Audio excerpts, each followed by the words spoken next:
L'Ordre national des pharmaciens de Guinée entend déclencher une grève pour dénoncer la vente de faux médicaments sur le marché.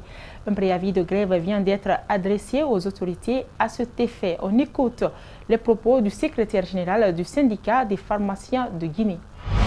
Au moment où on est là ensemble, le syndicat et l'Ordre des pharmaciens du Congo-Brazzaville viennent à peine de suspendre leur grève. Avant eux, c'était le syndicat et l'ordre du Maroc et de la Tunisie. Ça veut dire que c'est les seules possibilités qui restent aux acteurs de la santé que nous sommes pour récupérer le monopole de notre profession. Et nous sommes sûrs qu'on ne peut pas aller au-delà. Et partout où ça s'est passé, les pharmaciens ont réussi. Le dépôt des dossiers de candidature des jeunes pour leur intégration de l'armée se poursuit dans les différentes communes de la capitale. L'opération a débuté ce vendredi dans la commune de Dixine sur place. Des responsables et candidats affirment que le processus de recensement se passe dans de bonnes conditions. Le reportage de Bintou Traoré est rendu par Mohamed Valek Touré. À Dixine, le dépôt des dossiers de candidature se passe à la Maison des Jeunes. Le recensement des candidats a effectivement commencé ce vendredi.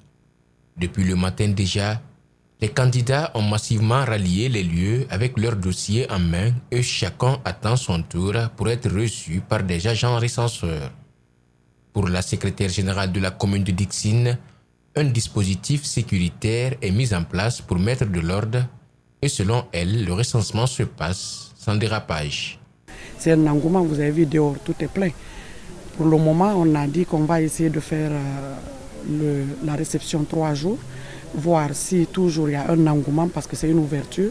Chacun est libre de déposer ses dossiers s'ils sont vraiment en règle. Donc peut-être jusqu'au dimanche, on va voir.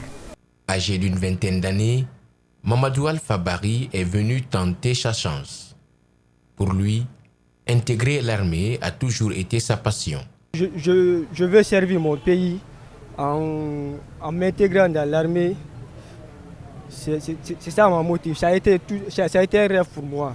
Donc si je vais aujourd'hui me inscrire ici, vraiment je dirais Dieu merci, mon rêve veut s'exaucer dans les jours à venir.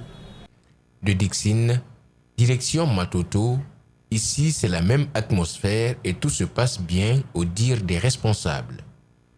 Après s'être enregistrée, cette jeune dame se dit patiente. Quand je suis venue, je me suis mise au rang. J'ai attendu. Vague par vague, on rentrait. Et j'ai déposé. J'ai reçu le reçu. Un ticket numéroté d'attendre l'appel. Franchement, on attend cet appel. Après ce dépôt des dossiers, les candidats retenus passeront des tests physiques avant leur recrutement. Partout, les citoyens apprécient cet acte.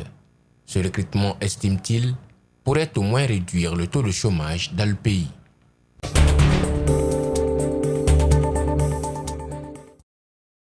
En interactualité précisément en France, Emmanuel Macron évoque à Bruxelles une démarche politique de la part du Sénat qui a saisi la justice dans l'affaire Benalla tout en refusant de commenter la décision de la Haute Assemblée.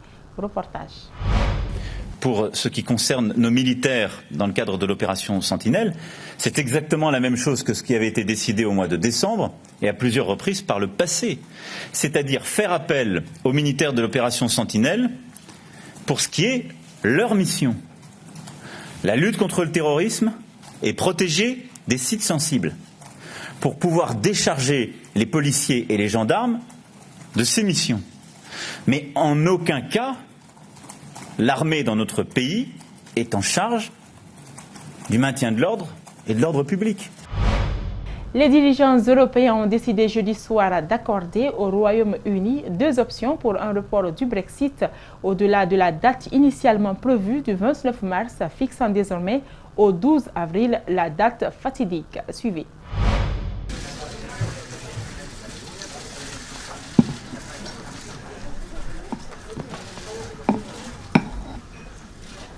In the first scenario, that is, if the withdrawal agreement is passed by the House of Commons next week, the European Council agrees to an extension until the 22nd of May. In the second scenario, that is, if the withdrawal agreement is not approved by the House of Commons next week, the European Council agrees to an extension until the 12th of April.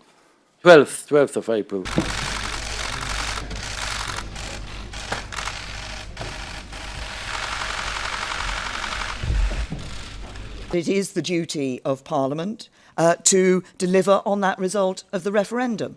I also believe that it is better for the UK if we can do that with a negotiated deal, do that in an orderly, smooth and orderly manner.